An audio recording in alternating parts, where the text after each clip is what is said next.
salam sejahtera. Terima kasih kerana bersama dengan saya di Nazilin Unity Channel. Saya nak kongsi dengan kamu semua. Rupa-rupanya ini punca Najib Tun Razak diteruskan penjaranya selama 12 tahun dan denda 210 juta selepas kalah dalam penghakiman di mahkamah hari ini. Sebelum kita teruskan, mohon kiranya anda tolong save video ini, tekan butang subscribe bagi yang belum menekan butang subscribe. Saya mau kongsi dengan kamu semua supaya kamu boleh share kepada semua orang. Ini sebab Najib kalah di mahkamah hari ini. Mungkin ramai lagi yang tak tahu, mungkin ramai lagi yang tidak tahu, mungkin ramai hanya dengar-dengar cerita Najib kalah dan sebagainya. Saya mau kongsi dengan kamu semua. Ini fakta yang sahih dan benar daripada mahkamah terus. Saudara-saudara sekalian, pertama yang menyebabkan Najib kalah di mahkamah hari ini ialah apabila mahkamah tak nilai semakan seperti rayuan, kata Vernon Ong, Hakim Mahkamah Persekutuan. Hakim Mahkamah Persekutuan mengatakan, beliau berkata panel hakim tidak akan menilai permohonan semakan Najib seperti rayuan, tetapi melihat isu lain, antaranya jika Najib dinafikan untuk mendapatkan perbicaraan yang adil. Itu isu yang pertama, saudara-saudara sekalian. Isu yang kedua yang menyebabkan Najib kalah di dalam penghakiman hari ini ialah hakim berkata terpulang pada mahkamah untuk membenarkan penangguhan. Itu yang kedua. Hakim Mahkamah Persekutuan Vernon Ong bagi pihak panel 5 hakim berkata, bergantung kepada mahkamah untuk memutuskan sama ada untuk membenarkan penangguhan pendengaran rayuan atau tidak. Salah satu hujah dalam permohonan semakan Najib adalah panel hakim sebelum ini khilaf dalam tidak membenarkan permohonan penangguhan selama 3 hingga 4 bulan bagi rayuan kes SRC. Yang ketiga, saudara-saudara sekalian, ialah peguam Najib diberi peluang untuk berhujah. Hakim Mahkamah Persekutuan Vernon Ong berkata, hak Najib Razak untuk mendapat perbicaraan yang adil tidak dinafikan ketika pendengaran rayuan pada tahun lalu. Ong berkata, peguam Najib ketika itu enggan membuat penghujahan lisan walaupun dibenarkan berbuat demikian oleh Ketua Hakim Negara Tengku Maimun Tuan Mat yang mempengerusikan panel hakim yang akhirnya menolak rayuan tersebut. Ong merujuk peguam Hisham Teh Pok Tek yang tidak membuat penghujahan lisan walaupun diminta berbuat demikian ketika pendengaran tahun lalu. Saudara-saudara sekalian, seterusnya ialah tidak ada kesilapan mahkamah atau tiada kesilapan mahkamah. Hakim Mahkamah Persekutuan Vernon Ong berkata, tiada kesilapan mahkamah ketika pendengaran rayuan Najib Razak dalam kes rasuah SRC Internasional berjumlah RM42 juta oleh panel hakim tahun lalu.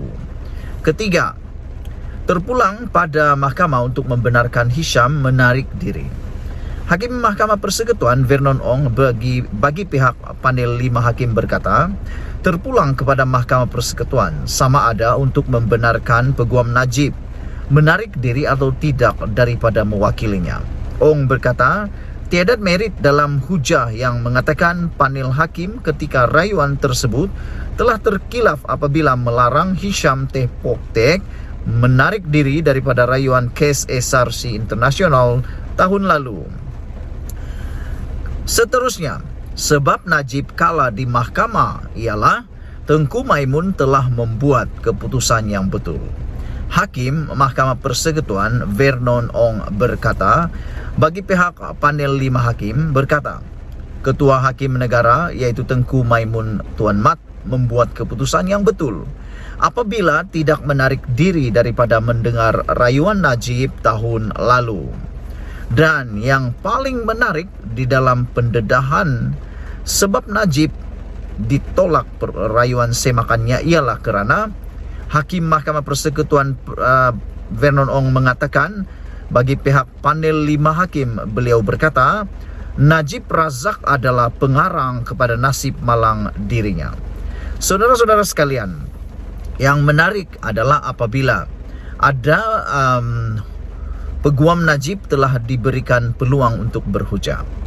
Saudara, yang menolak untuk berhujah bukanlah diarahkan oleh mahkamah, tetapi peguam yang mewakili Najib pada ketika itu, yaitu Hisham Teh Pok Tek, telah pun menarik diri untuk penghujahan lisan, kerana dengan alasan mereka tidak diberikan masa untuk penangguhan dan juga masa untuk bersedia.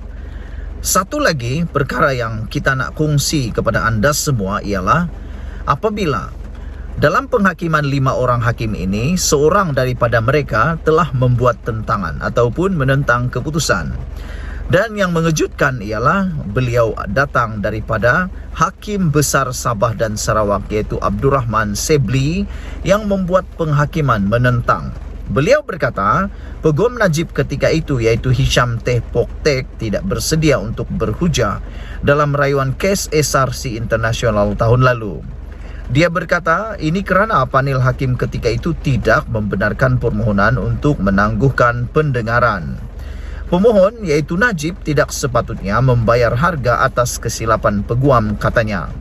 Pada pendapat saya, yang silap sebenarnya ini ialah seperti yang dikatakan oleh penganalisis politik dan pengamal undang-undang yang lain.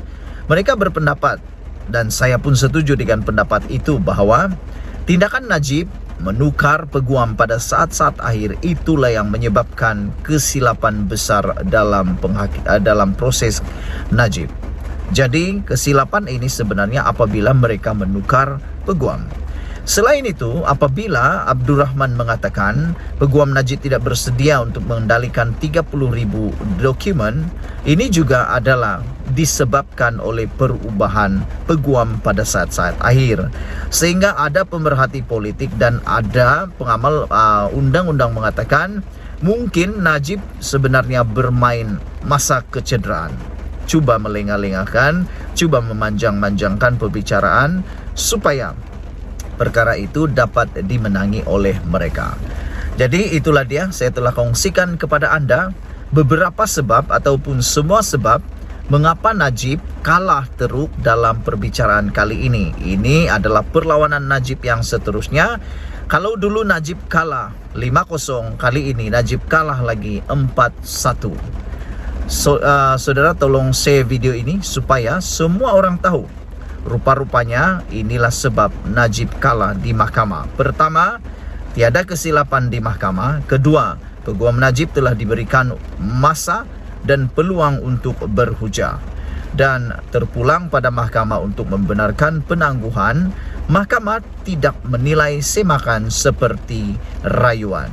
Kita jumpa lagi, Malaysia kita punya. Kita jaga sama-sama cintai Malaysiaku. Bye-bye.